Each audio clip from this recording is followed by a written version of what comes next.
প্রশ্নের মধ্যে বলা আছে ক্ষমতার বাইরে থেকে অনেক ভালো কাজ করে যায়। আমরা ক্ষমতায় ছিলাম কবে? আমরা তো ক্ষমতাই নাই।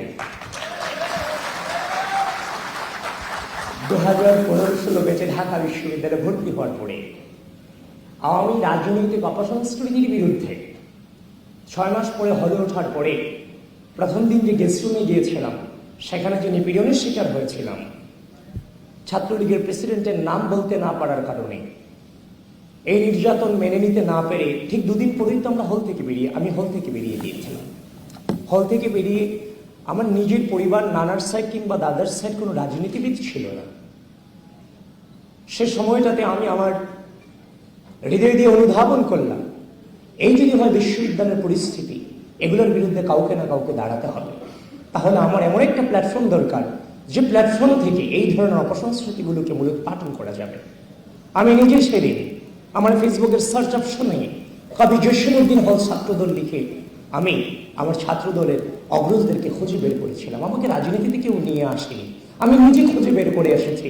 ওই মুহূর্তে একমাত্র প্ল্যাটফর্ম ছিল বাংলাদেশ জাতীয়তাবাদী ছাত্রদল, যারা অন্যায়ের বিরুদ্ধে কথা বলেছে। সুতরাং পুরোটা সময় তো ছিলাম নির্যাতিত, নিপীড়িত, নিষ্পেষিত।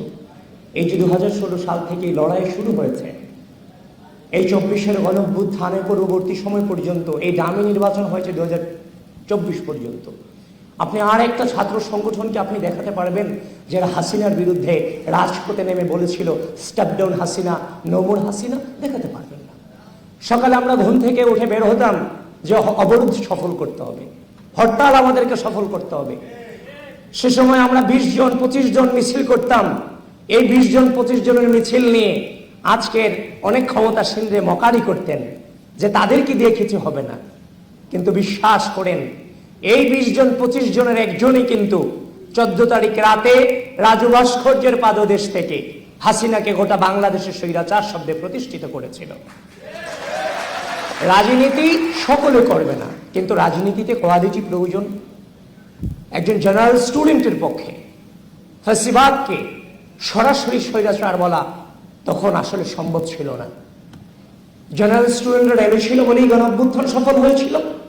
কিন্তু জেনারেল স্টুডেন্টদের মাঝে মিশে হাসিনাকে স্বৈরাচার শব্দে প্রতিষ্ঠিত করার লক্ষ্যে ওই রাজনৈতিক ছেলেটাই কিন্তু হাসিনাকে স্বৈরাচার শব্দে উচ্চারণ করেছিল, যেখানে জেনারেল স্টুডেন্টরা তার সাথে গলা মিলিয়েছিল। সুতরাং আমাদের কণ্ঠে আমরা হাসিনাকে স্বৈরাচার শব্দে প্রতিষ্ঠিত করেছি এবং গোটা জাতিকে শিখিয়েছি। সুতরাং বারবারই আমরা ক্ষমতার বাইরে ছিলাম এবং 5 আগস্ট পরবর্তী সময়ে এই গণঅভ্যুত্থানে দৃঢ় ভূমিকা রাখার পরে 6 আগস্ট থেকে মসজিদ, মন্দির, থানা, পাহাড়ার মধ্য দিয়ে আবারও কিন্তু আমরা রাজপথে ছিলাম। সুতরাং আমরা কিন্তু ক্ষমতার 7 বিন্দু পরিমাণ গ্রহণ করার চেষ্টাটুকুও আমরা করিনি।